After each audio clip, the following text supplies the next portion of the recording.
Hi everyone, we're here to talk about the roller coasters of Six Flags Over Georgia. Hi, I'm George Taylor from ImagiNERDing.com, and Six Flags Over Georgia opened on June 16th, 1967, and is a 290-acre amusement park which has over 30 rides and 11 roller coasters. Let's take a look at the roller coasters chronologically. The first coaster we're going to look at is in the Peachtree Square section of Six Flags Over Georgia and is called the Dahlonega Mine Train Coaster. It's named after Dahlonega, Georgia, which was the first gold rush in the United States in 1828. It was originally designed and built by Aerodynamics and was rebuilt and refurbished in the 1990s by the O.D. Hopkins Company. It's a typical mine train coaster that offers a 2-minute and 51-second ride. It's a little bit different than the standard mine coaster since it has been rebuilt with a lot of steel, but it's still worth your time and can be a fun ride. The Great American Scream Coaster opened on March 31st, 1973. It was designed and built by the Philadelphia Toboggan Company, and it's a typical out-and-back wooden coaster. It's similar to the Racer at Kings Island, the former Thunder Road at Carowinds, and the Rebel Yell at Kings Dominion, all early 1970s wooden coasters. When it opened in 1973, it was the tallest, fastest, and longest roller coaster in the world.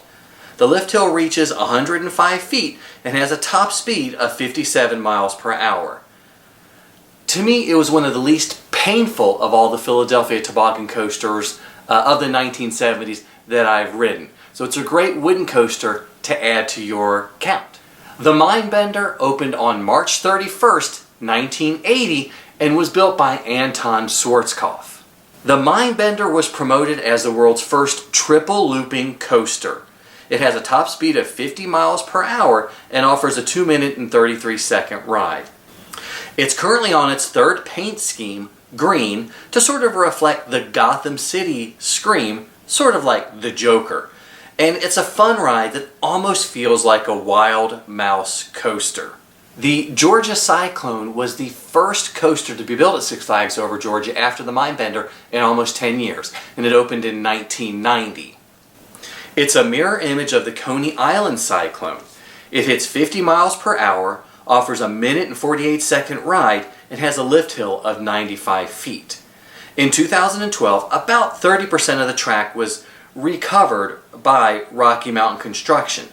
And I found it to offer an extremely shaky ride, and I felt like my teeth were going to rattle out, but it was kind of unique and had some different layouts and parts of the ride that I'd never experienced on a wooden coaster before. Blue Hawk was originally located at Conco's Party Pier in New Jersey, and it opened in 1989. It was known as the Kamikaze then, and moved to Six Flags Over Georgia in 1992, and was originally called Ninja. It's a steel coaster built by Vekoma. In 2016, the coaster was renamed Blue Hawk and received a new paint job and new trains with a supposed softer vest restraints. It still was pretty painful to me, just like most Vekomas, and doesn't offer that great of a ride. It was also featured in the 2015 Vacation movie as part of Wally World and was called the Velociraptor. And it was the one where it got stuck up at the top on a loop with all the characters. No guys, that simply won't happen. Next up is Batman the Ride.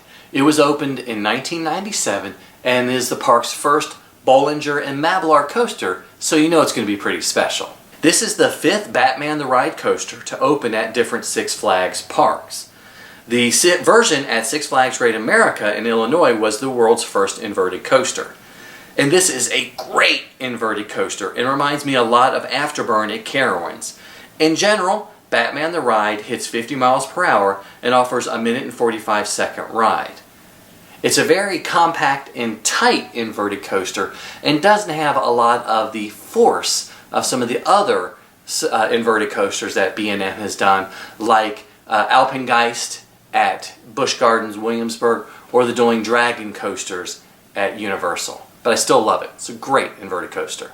The Georgia Scorcher, another B&M or Bolliger Mabillard coaster, was the park's first stand-up coaster. It was built in 1998 and is one of the last new stand-up coasters.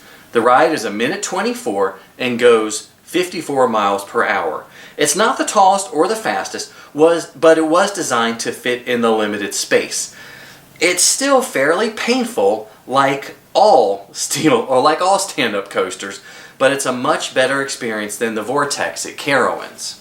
The Georgia Scorcher is one of the few remaining stand-up B&M coasters in the United States, so it's worth a try at least once.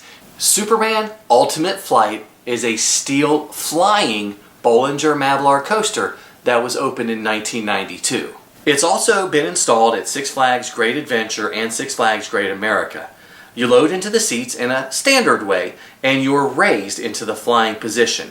There's a harness and flaps that secure your ankles, and you spend the entire ride parallel to the track. The ride is about 2 minutes and has a top speed of 51 miles per hour. It's a lot of fun, but you will spend a long time for waiting to unload. It's a great sensation, but I still prefer the traditional Bolliger and Mabillard hyper coasters. And it's one of those unique experiences. I've read it a couple times. I always enjoy it. I like it more than the stand-up coasters, but I'd still rather spend my time riding another B&M coaster at the park. We'll get to that one later. The Joker Funhouse coaster is a Chance Rides coaster and was originally opened in 2004, but it was called something different. Back when it opened, it was called the Wile E. Coyote Canyon Blaster. In 2016, it was renamed and repainted. It's a 1:28 long ride that goes a maximum of 30 miles per hour. It's a fun little coaster, but it is geared towards the younger set. Most of us adults are going to find it a little painful getting in and out, as well as the total ride, but you got to get that coaster credit. So Goliath is a steel hyper coaster that was built by Bolliger and Mabillard, my favorite coaster company, in 2006. And to me, this is one of my favorite coasters in the world. It reaches a height of 200 feet, which is sort of the minimum for a hypercoaster, and reaches a top speed of 70 miles per hour. The 3-minute and 30-second ride takes you outside of the park, offering a wonderful tease as you drive up. As I mentioned, Goliath is one of my favorite coasters of all time.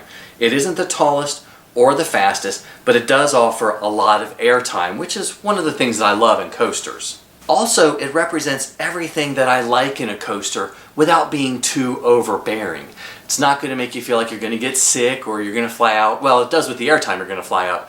But it has all the great elements that I love in a great B&M hyper coaster without being too overwhelming or too overbearing. And as I mentioned, when people ask me what my favorite coaster is, I pretty much say it's Goliath at Six Flags Over Georgia, because it's got everything that I like and it's a wonderful coaster experience. Daredevil Dive is a Eurofighter coaster, which is kind of unique to run across one of those. It's built by Gerstlauer and was added in 2011. Daredevil Dive has a height of 95 feet and hits 45 miles per hour.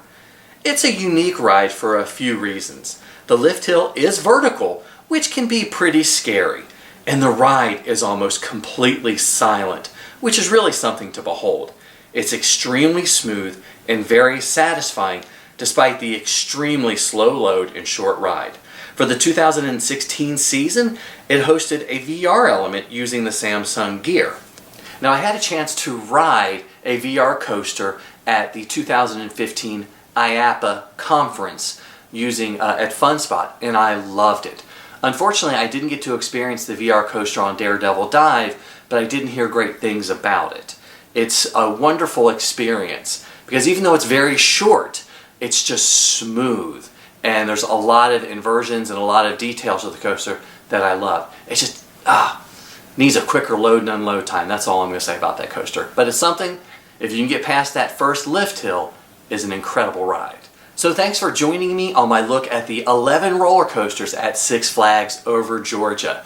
As I mentioned quite a few times, Six Flags Over Georgia does have Goliath, which is one of my favorite roller coasters that I've ever ridden, and they do offer some other great, mostly B&M coasters, but some other good experiences. I'd love to know what's your favorite Six Flags Over Georgia coaster, or what coaster are you looking forward to the most? So please subscribe, give me a thumbs up, share this video, and make sure to leave me a comment about your favorite Six Flags Over Georgia roller coaster. I'm George Taylor from ImagiNERDing, and I'll see you on the next ImagiNERDing video.